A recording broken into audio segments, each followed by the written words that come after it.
If this is it, just let me know. If old WoW's gone, you gotta just say so. Is it? And when exactly did it happen?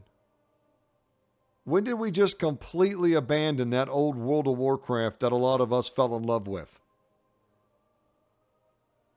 You say, well, that's what the classic servers are for, and that's fine. But the problem with rehashing old content is that you're rehashing old content. And it'll be fun for a season. And then you'll remember that you already did it all. Right? And if you watch those servers, that's what they'll tell you. Surge, huge die-off. And even if you prefer Classic, which I wouldn't blame you because it's as close to that old World of Warcraft world that you're ever going to get. I mean, Lich King is probably the last true one, we could argue. But we all have to agree that the future of World of Warcraft doesn't seem like they're putting it in the World of Warcraft. It's going to be modern WoW. And we can see it coming from a country mile. We're going to help these dragons for the next year or two, however long they decide to drag it out. And then the dragons are going to rebuild Azeroth for us, right? It's going to be beautiful and united and pretty and shit. But you know that that new world is going to be rebuilt in the image of modern WoW, which is to say it's going to include the kitten mounts and the rock climbing games, pet battles, and all that stuff. So it makes you wonder, we're never really going back to that world, are we? They're fully committed to this one. And every calendar and community update and group interview they do, they reaffirm that decision. But I don't know that we've ever taken the time to just really mourn the old World of Warcraft because I don't see that it's coming back. And I don't just say that it's never coming back because I'm just trying to be overly critical and cynical. But just think of the scope of what that would take to truly bring back that old World of Warcraft. First off, you're talking about a complete change in creative direction. And you've already seen their roadmap. And they've got this mapped out for years and years already. So we're kind of already committed. Furthermore, they're bringing people back that, in my opinion, took the train off the rails in the first place. So they're very interested in this modern WoW and rebuilding this world in their image, it seems, rather than going back to the old one.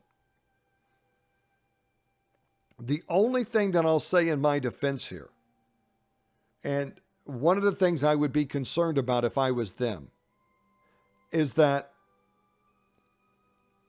if it's true what Bellular and Asmongold and some of these people have talked about and discussed, if it's true that Dragonflight hasn't sold well, you've got a little problem on your hands. Because you're basically building a world that no one seems to really give a shit about. And you're not appealing to your old fans, and it doesn't seem like the new ones are really lapping up all this dragon riding and shit. At least not to the level you hope they would. Now, that's all speculation.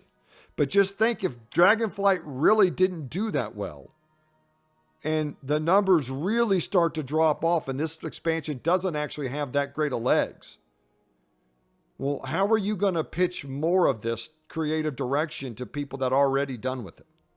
I don't know. You're going to have to hype up something that doesn't seem to have a lot of hype on its own. And that's no small task. Hope your marketing team's up to point. You're going to be buying a lot of streamers to talk your product up. And even if you were to say that, hey, we are going to go this new direction, we're going to go back into the World of Warcraft, the old one, the first wall you're going to hit at 65,000 fucking miles an hour is the culture problem at Blizzard, right? Because you can see on every video that they show of their employees, and they do all these interviews with their employees, is that one of the things Blizzard doesn't hire is warriors. Just as a company that develops war games, but they don't seem to have a lot of warriors on their staff. What we do have is a lot of 3D animators and artists, people with liberal arts degrees from very prestigious colleges on the West Coast, And this is why we get the same sad story tropes over and fucking over again. These people couldn't write about warrior culture if they fucking had to, because all they've ever been taught is war is bad. Okay? They don't understand the complexity of it, the tribalism, the existential threat, all these psychological factors that are just ingrained in the participants that are all coming to bear. Resources, right? You think you live in a civilization right now. Cut the water. Cut the water in 3 days and watch what happens. But they don't understand that because that's not how they were taught. And that's okay. They bring their gifts. I mean, let's just be honest. The art is beautiful. I mean, World of Warcraft is beautiful. Some of the most talented artists. I'm not trying to demean the Blizzard staff. I'm just saying that when it comes to developing warrior culture, you might want to get some warriors around. Because all you guys seem to be able to do is create generic Orc Faction 1. And this is, can I be honest with you? Can I be safe with you in this moment? I'll never admit this again probably, but I'm just in a kind of mood today.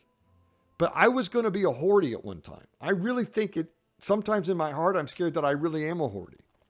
But I never wanted to play a Horde faction because I knew they'd fuck it up. I knew it would be some war chief is basically just the king, and it was...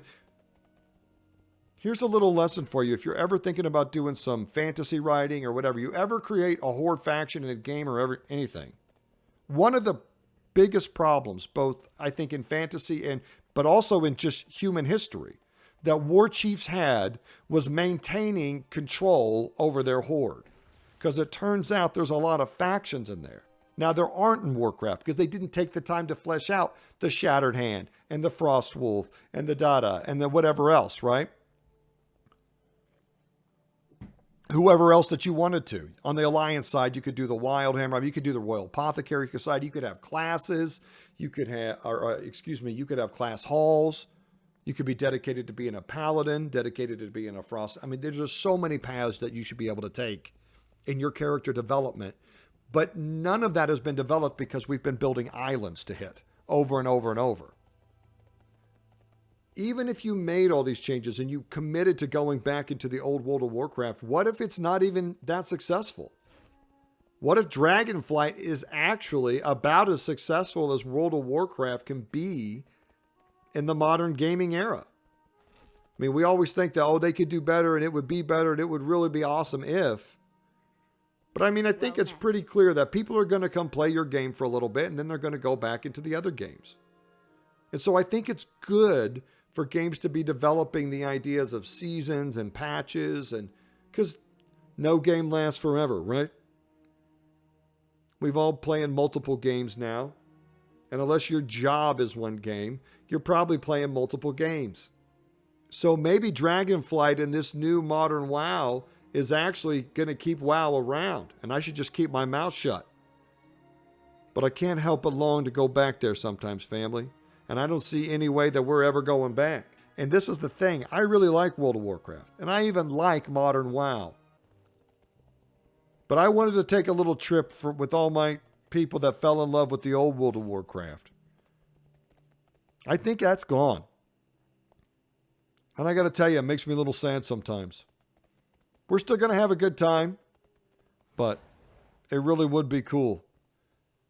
It'd be cool to see this world if they had not gone on these island adventures and just stayed here and fleshed out the factions. And that the patches were more based in developing new factions such as like I've said, the Shattered Hand or the Frost Wolf, or different troll factions or different types of Tauren tribes that you can join. And from there, if you become a paladin or a shaman, there should be a class, I love the class halls and the class campaigns. I thought those were phenomenal. And if you tied all of that into the old world, and honestly, if just some of these patches, I wish instead of building, all this other shit, they would just reach out to parts of the community. I mean, people have been dueling outside of your capital cities for a fucking decade, and you won't even build them pens to duel in. When you're approaching the city, it'd be awesome if there were people dueling outside. What if instead of building something new, they just dressed up AV and really took their time to make it fun and balanced so that it's not just 40 people riding past each other trying to stack in the towers and burn it down so they can get their honor and get on with it? What if it was a real experience? I don't know. I'm just an old man with dreams. That's what it is. But either way, if all this was a trip down nostalgia lane, I appreciate y'all coming. Boca Home out.